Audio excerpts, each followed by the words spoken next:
Bienvenue dans la boîte magique du Père Noël. Chaque soir, une nouvelle histoire vous dévoilera un petit bout de magie.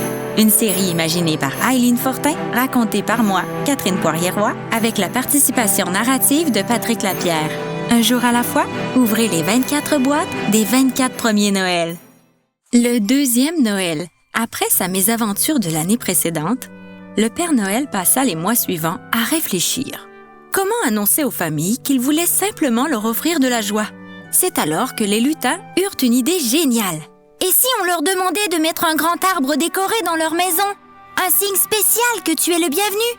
Les trois passèrent l'été à envoyer de minuscules messages magiques dans le vent du Nord, glissés dans les rêves des gens, leur soufflant doucement. Décorer un arbre pour célébrer la bonté et le partage. Et ça fonctionna. Lorsque le Père Noël revint pour le deuxième Noël, il fut émerveillé. Les maisons scintillaient de décorations et dans plusieurs salons, un magnifique sapin brillait. C'était le signe qu'on l'attendait enfin. « Regarde, ils ont compris !» s'exclama un lutin. Mais un problème demeurait. Comment il allait entrer? Le Père Noël tenta d'ouvrir une porte, verrouillée. Il essaya une fenêtre, fermée et verrouillée aussi. Personne n'avait imaginé que le visiteur arriverait pendant la nuit. Et encore moins qu'il était gigantesque avec son sac immense. Oh, oh. Bon, me voilà encore coincé dehors. Soupira-t-il. Les lutins proposèrent de frapper. Mais cela réveillerait tout le monde. Et les enfants ne devaient jamais le voir déposer les cadeaux.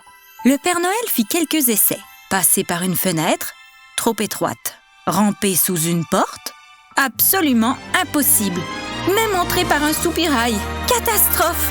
Il resta coincé, les pieds en l'air, pendant de longues minutes. Il réussit tout de même péniblement à distribuer quelques cadeaux. Mais il fallut toute la nuit, et il termina épuisé, couvert de poussière et de toiles d'araignée.